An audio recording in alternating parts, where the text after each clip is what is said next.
Regarding my name sign, Larry, it's an L on the side of my chest. I had the same name sign through high school and through community college, actually until I got to Gallaudet University. At Gallaudet, there was another guy there that had my exact same name sign, and people were confused.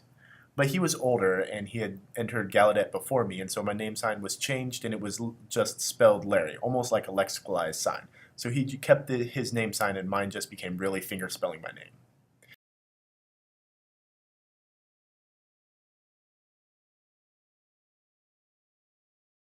And then after about a year or so, I decided that I was going to give myself a haircut. And I actually had a mishap with that. The reason I decided to cut my hair was because I had looked into a barber shop locally and it was like $25. And I thought, just to trim up the sides of my hair, back in Texas, a haircut was like $5. But in DC, the capital's there. It's political. There's a lot of money, and Gallaudet is in the center of that. So it was like 25. And I decided, no, I'm going to do it myself. So a friend of mine told me that I could use his clippers. So he gave them to me, and I thought, this is great. He kind of explained to me that you need to be careful. They're pretty sensitive, and the blade you're going to use is sharp. He showed me how to put the blade on, not for a really close shave, but one that I was looking for. So I thought, all right, I'll give it a shot.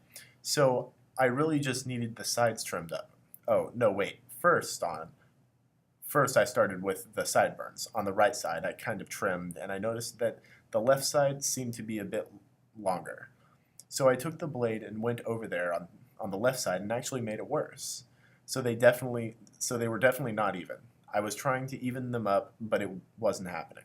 So eventually I kept trying, and on the right hand side, I ended up with literally a white line and gave up. I thought, forget it. I'm going to leave it as is. So I went to class, and my friends were like, what happened? And I said, nothing, nothing. I'm fine. I like it. It's a new style for me. Later on, the hair did grow out, and the line was covered up. So about a month or so later, it was time to do another haircut. So I thought, I'm going to try this again, remembering what I did wrong the first time. So I attempted it again, and I started with the sideburns, and that same thing happened. I'm just not very good at it. I don't know what it was. Maybe my hands shook. I don't know. But I couldn't get them even. So again, but this time on the left side, I ended up with a diagonal line. And again, my friends asked me, what happened? And I wouldn't just say nothing. And I finally explained what I did. And they made fun of me. They would do my name sign by showing an L on the side of my ear. They were making fun of me regarding how bad of a job it was. Anyways, my name sign did just end up becoming an L on the top of my ear, moving diagonally.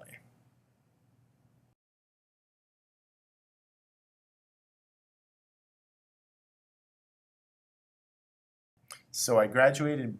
Coming back to Texas, I was hoping that my original name sign would come back into play because people knew me there by my original name sign. At first, they seemed like that was what was going to happen, but people were asking me why my name sign had changed. But a lot of people from Austin and Waco and Dallas, deaf people, knew my name sign from Gallaudet University because there are a lot of people from Texas that go to Gallaudet.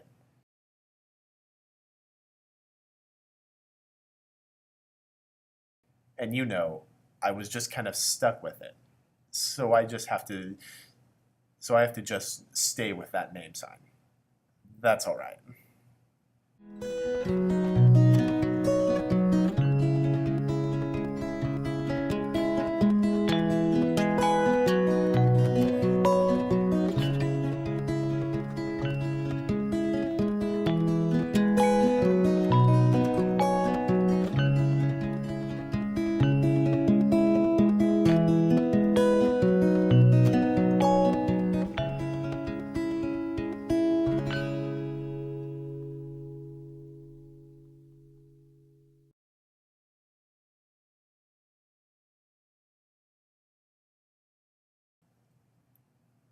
Will I work here at Baylor University?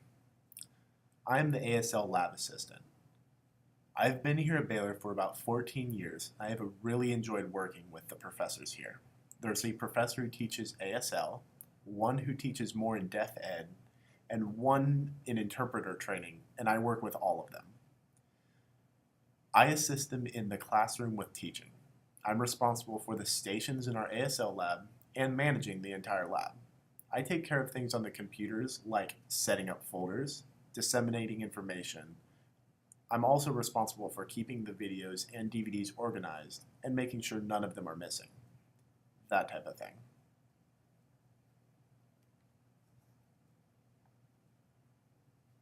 I work at Walmart, the one there on Franklin Avenue. I do inventory, some stocking.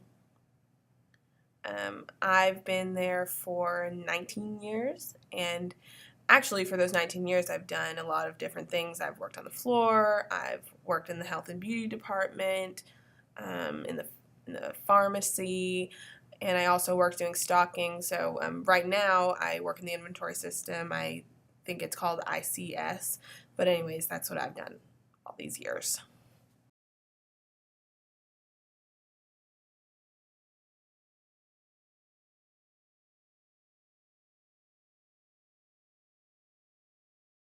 I think it was my junior year. I was in college at Gallaudet, and for the summertime, I came back to Waco to spend some time with my family. I remember my mom, my grandma, and my aunt, the women in my family. They wanted me to go to the Czech bakery. Here near Waco, there's a town called West, and they are really well known for their baked goods. So they asked me, and I said sure, and went on to West. They have kolaches and danishes. They're just really well known for their baked goods. So I went to the counter, and this woman came up to me, and I thought that I was going to have to just write my order down. But all of a sudden, she gestures and points to the back. I thought, okay, maybe she'll call someone. And she did. And my wife came out, and I said, hello, are you deaf? And my wife said, yes. And I said, have I met you before? Maybe when we were children? Anyway, the two of us just engaged in this conversation, trying to find out where each other were from and just sharing our information. And the hearing woman was just standing there looking back and forth at the two of us. She mouthed, what's the matter? Paula responded, oh, we're just talking. The hearing woman said he needs to go ahead and order something. She kind of cut our conversation short. But anyways, I asked my wife, which of these desserts is the best? And so she helped me out and placed my order. We were saying goodbye, and I said, I hope I see you again. And then I left. So from Waco to West is about 20 minutes drive.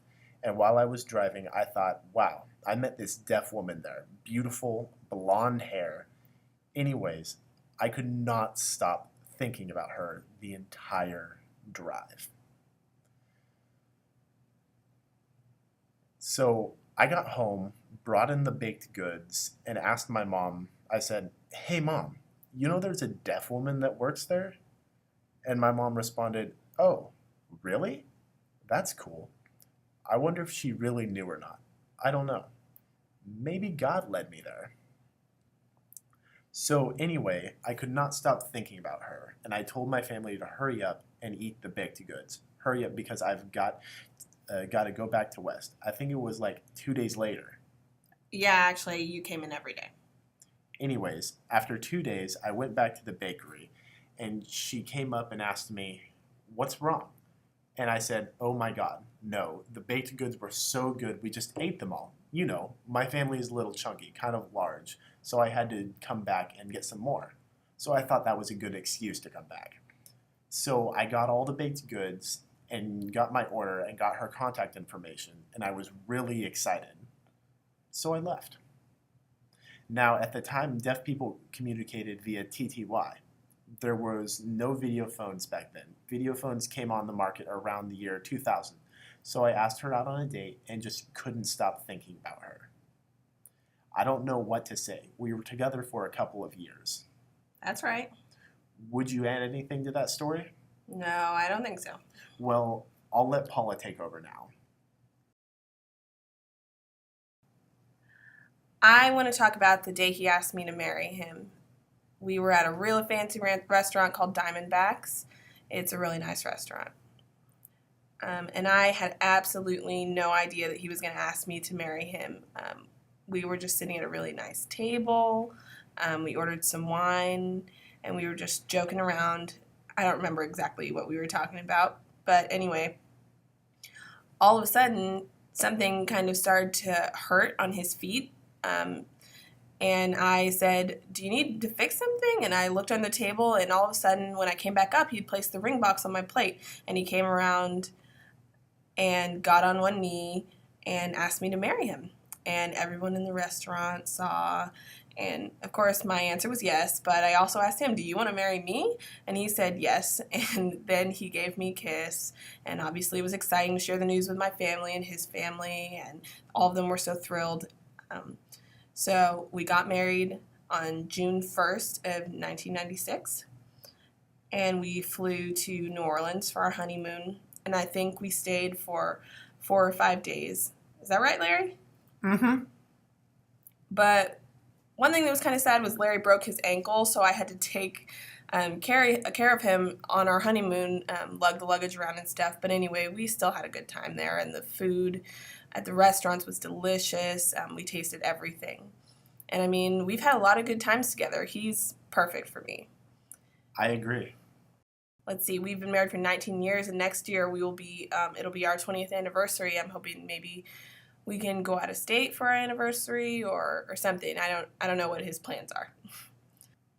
Oh, and we do have 2 children. We have Sophia, and she is a senior in 12th grade. Our youngest, her name is Alyssa, and this is her sign name. She's 15, but next month she's going to be 16. So they both have really different personalities. Sophia is quiet. Alyssa, on the other hand, is loud. She likes everything loud, likes the television loud, the radio loud, just everything. Sophia is the total opposite. She likes peace and quiet.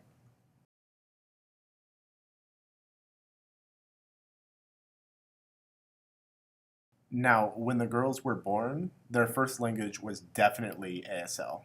We would sign to them and they would sign to us and our deaf friends. We would take them to deaf events and deaf church. We took them everywhere and they had no problem with signing.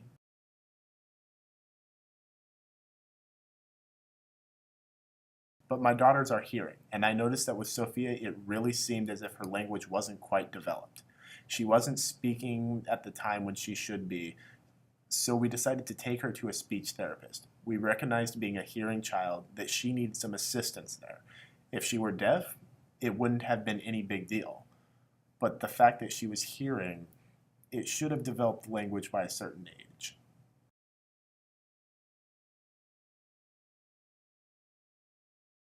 It's like you see on TV, turn the music down, you know, like we don't have that we problem. get to jam like all the time, so that's awesome. They can't complain about the dogs barking.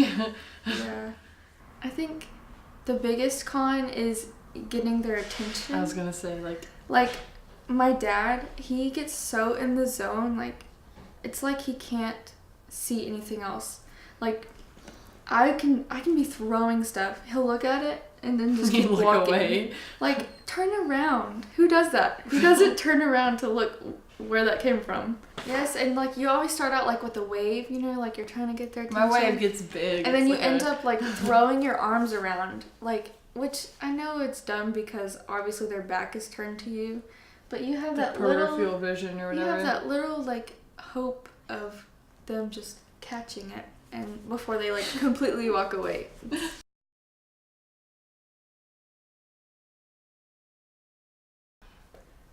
I think deaf people are a lot more open. You know, they're a lot more like, I hate to use the word blunt because that sounds rude, but they'll tell you what they feel, or they'll show you what they feel because, you know, they use so much with their expressions.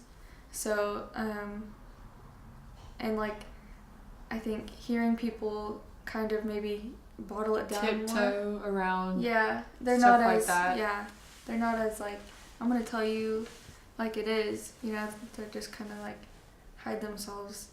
So I think that's the biggest difference.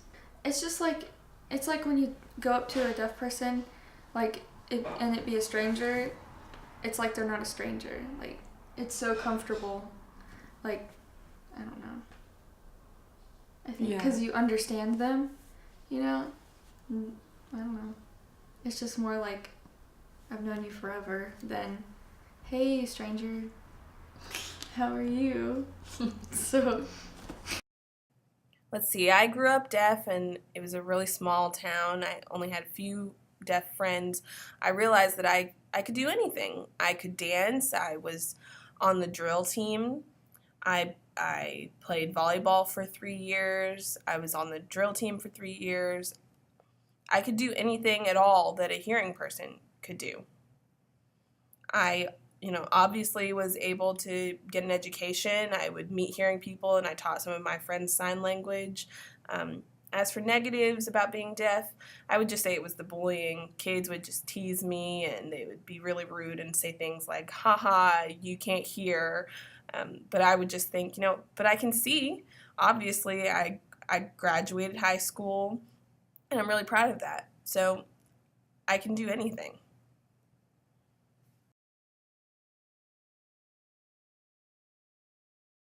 The deaf life and the deaf community are just beautiful. They have their own language and socialize together. The community is a very small community. I guess that would be a negative, is that there aren't enough deaf people. And I will admit there is a hearing majority. We have all experienced the oppression. 90% of people don't know how to communicate with deaf people. And oftentimes hearing people will pity deaf people. And I'm thinking, don't feel sorry for me. That's really an oppressive attitude. So I guess that's one negative thing about being deaf. It's just the oppression. And I've experienced from hearing people taking pity on me. And that oppression I have still experienced to this day. Because hearing people just don't know anything about deafness and deaf people. But also, a lot of hearing people have learned about deafness and our life. But the one thing that really gets to me is just when people look at me and feel sorry for me. When I'm okay, I get along fine.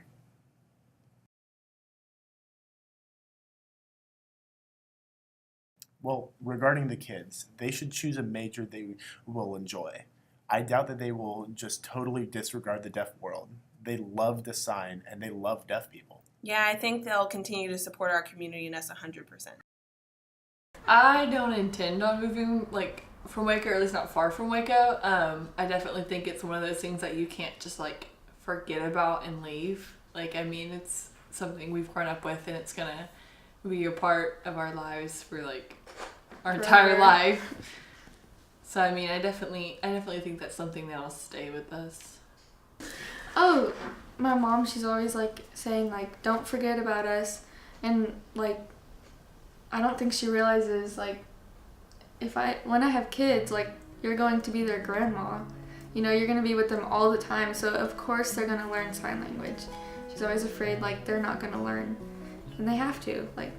That's part of our lives, so it's part of their lives. So it'll always be with us. Yeah. I guess.